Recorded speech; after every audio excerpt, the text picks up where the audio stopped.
2 weeks ago, most of us were hardly aware of Silicon Valley Bank or Signature Bank. Since then, their collapse has dominated business news media. While the initial panic may have passed, the implications of their failure continue to reverberate through the banking system, causing all CEOs to pause and consider their banking strategy. I'm Joe Galvin, Chief Research Officer for Vistage Worldwide.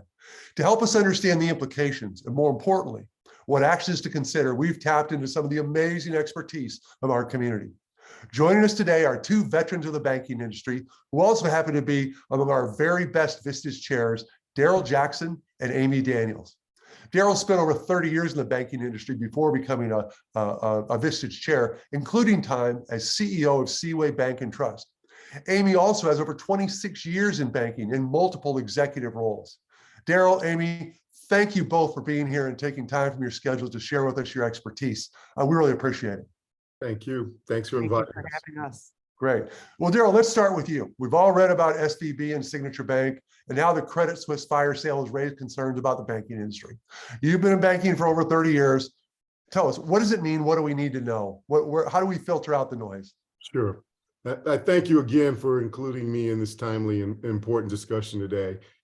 I actually, Joe, have spent nearly 40 years in banking, and I actually continue to sort of live vicariously and stay close to the industry as a director of a public regional bank in New York, Amalgamated Bank. What is this what do the recent bank closures mean? I tell you, this is, depending on who you talk to or who you listen to, this can be really a complex question. But in my opinion, the simple answer is that the system is working so far, as it was supposed to do in this current crisis. Dodd-Frank and some of this subsequent rulemaking after the financial crisis of 2007, 2008, has really helped to strengthen the largest banks. And it's also cascaded down to some of the regionals and even the community banks, like Seaway that I ran. I guess this is evidenced by some of the recent data that I've looked at from the American Bankers Association that shows that the banking industry is well capitalized, it's highly liquid, and it's actually, quite frankly, prepared to weather the economic headwinds that we may be facing. Another example of it, the capital levels are very, very strong, as I mentioned, and in the last 4 quarters, consecutive quarters ending Q4 2022, the capital ratios have continued to increase. And the same holds true for liquidity. And one of the ratios that we look at is loans to deposits. And the average, industry average is about 63% now, which means there's plenty of liquidity to lend and to make loans. Furthermore, the Fed has done a really good job of coming out. They introduced some rescue programs. One most notably is the new banking term funding program, which allows banks to take their securities portfolios and use those as collateral to get liquidity from the Fed, which hopefully will help to stave off some of the potential bank runs that are out there. So Janet Yellen yesterday, when she spoke to the American Bankers Association, she mentioned that they're looking at further rescue programs to also help to insulate any potential runs. But one of the things that Aimee and I talked about earlier was contagion, and that's the wild card right now. Is there's a lot of fear. I think the consumers were really shaken last week or the last couple of weeks, and that has kind of spread a bit. And so First Republic is a real example of that happening. After SVB went down, First Republic, the markets went crazy and their stock price went down, and their deposit outflows increased significantly, which put the bank in danger. And so that's what the Fed and this administration is really focused on right now, is making sure that consumer confidence is restored. So I'll stop there. I'm sorry, how does someone react when it's Friday afternoon and you get a flash text from somebody saying, bank's going down, move your money, and the panic ensues? We know that happened with some folks. How do you react to that as a leader? Well, having run a financially troubled institution, I was brought in to Seaway to help to stabilize that bank. it was a situation where very not too dissimilar. We had a unrealized loss on our securities portfolio that would, if we had marked to market on a particular day, we would have been out, the banks would have been seized and we would have been out of business. But we were able over time with some luck to be able to work that loss down. But we had to really continue this message to the community that we served, that we were here and that we were going to be strong and that we were okay. And I think that's the message. If there's anything that our members take away from what I just said, is that the industry is strong, that is stronger than it's ever been, and it will continue to be that way. And that, you know, the answer isn't simply just moving your money to another bank. Aimee and I hopefully can share some things that we know from our experience that can really help. And as Aimee said earlier, this is not something that people should be doing now. It's something that they should have been doing before as it relates to cash management. And so we certainly will have the opportunity to get into that. But the important thing is the banking system is strong as ever, and people should not be concerned about banks going under. Now, having said that, there are ways for people to understand where their bank is. When Seaway was in trouble, we had a consent order, and that was public knowledge. FDIC was our regulator, and so our borrowers, our depositors and borrowers and customers could go on the FDIC site and see where we stood. And so that information's out there. If one of our member companies is with a bank that's having issues, that information is public knowledge. And so in those situations, you might want to take a different tack. But by and large, people should not be moving money just simply because of the current sort of angst and anxiety that's out there in the markets. Well, let's turn to you, Aimee. Aimee, what are your thoughts on this, and build on this for us, please? Right. So first I want to say, you know, Darrell mentioned regulation.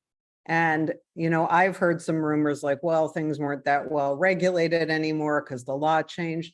You know, any bank that you're dealing with is regulated by one of three parties, the FDIC, the OCC, or it could be a state regulator, depending on how the bank is chartered. They have to go through so many exams. And one of those exams is safety and soundness. And the challenges, for example, not to go, I know we want to focus on what people should do, but like with SVB, their problems were very well known for a year. And so my encouragement to everyone is get educated on your bank. You know, how are they doing? As Darrell mentioned, a few possibilities of how to research them. And if there is any concern there, then you can think about and strategize what action to take. But as an entrepreneur, you know, we do have, most of our members are, you know, privately held entrepreneurial companies. Most of our clients don't have an incredible amount of debt, but if you do, one of the things I really want to recommend to you is that you get wiser about your bank, right? Not just the regulatory situation, but also, you know, do you know people up the chain of command at the bank? So often I find that people are with a low-level person, they don't know anybody up the line at the bank. And if you ever hit a bump for any reason, then you want to know those people and you want to understand, you know, how do they handle things when things, you know, when someone hits a bump. Some banks send you immediately to workout. Other banks give you time to work through your problems. And oftentimes I see my members being way too loyal. They don't understand what else is available to them out there. And I always encourage people, like, it's always smart to know multiple banks, even if you don't intend to make a change because you're loyal. First of all, it tells you if you have a good deal. I had a member probably 5 years ago. He privately held company, actually pretty large by Vistage standards, over 100 million in revenue.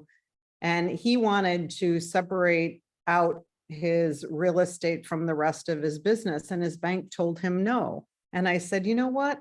That's not industry standard. You can get someone else to do what you're asking for. So I really encourage you, not just to build your relationship with your bank, but to speak with other banks, because it's going to tell you really, what the market is for a company like yours.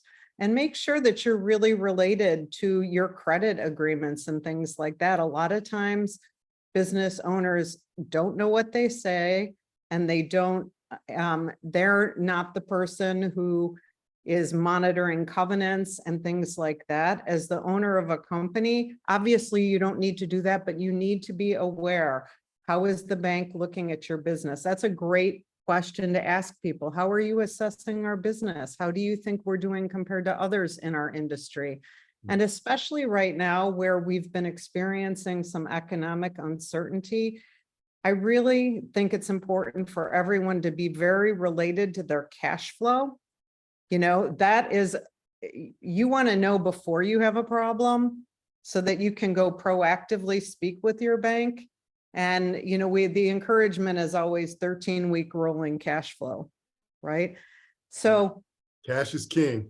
cash is king. So I would just really encourage everyone, don't delegate everything to your finance person. Make sure that you are related and aware. And if you feel like you don't understand it, then you have a Vistage chair, you have a peer group, you have other people who can help you understand what else is possible and what the implications of your deal are.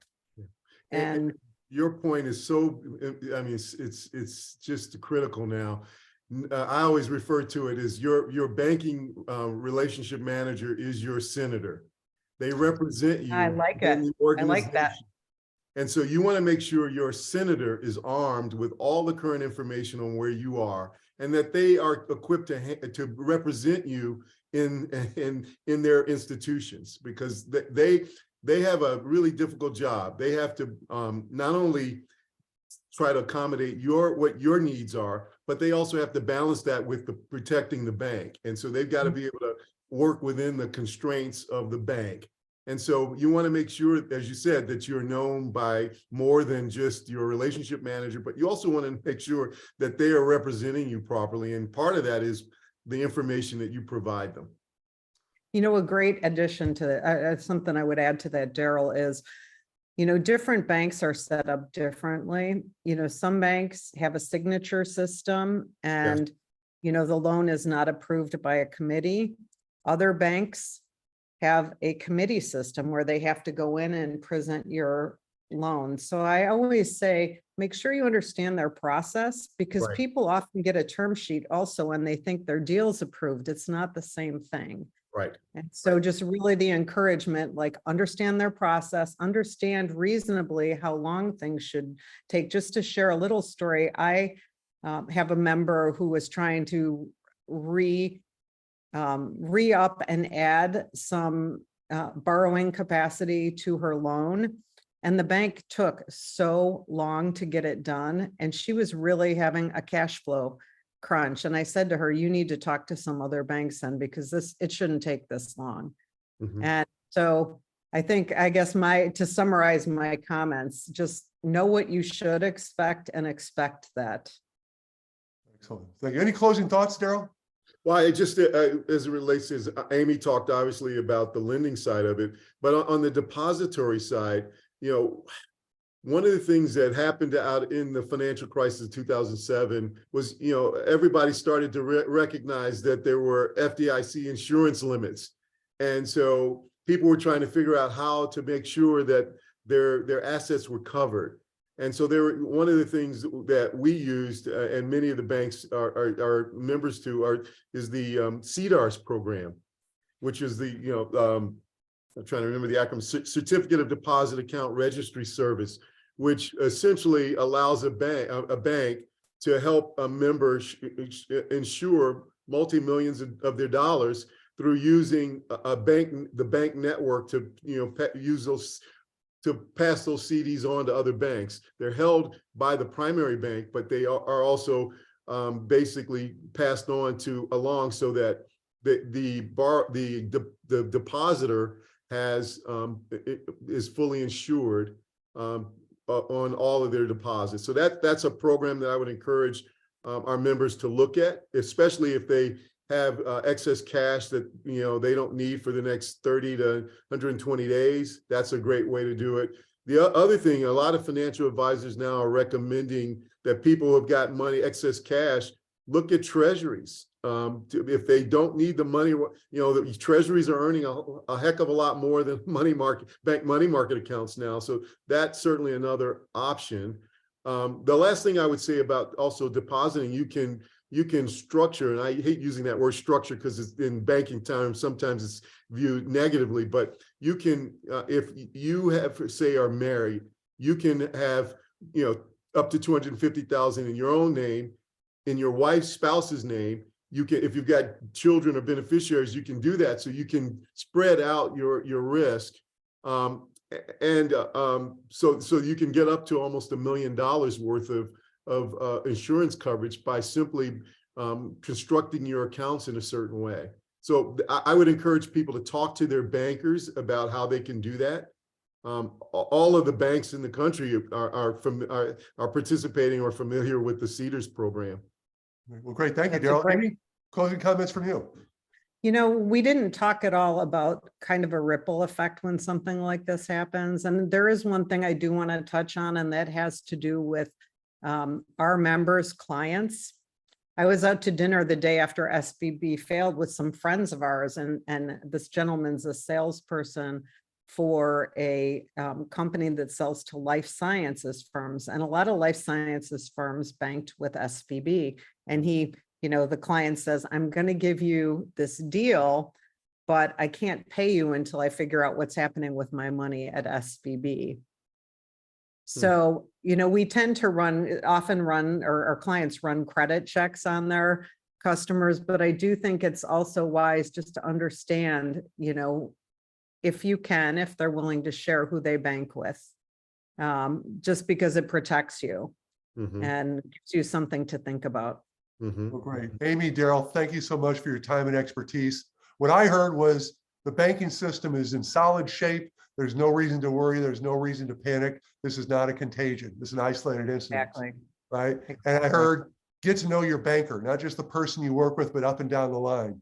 And you're the customer. You have a right to ask for what you want. And if you don't get it, don't be afraid to find someone who will provide you with that. Exactly. Well, great. Well said, Joe. Thank you both so much for your time and attention. And thank you for investing your time with us today. I'm Joe Galvin for the Vistage Peak Performer webinar series. We'll look to speak to you again soon. Thank you. And we're out.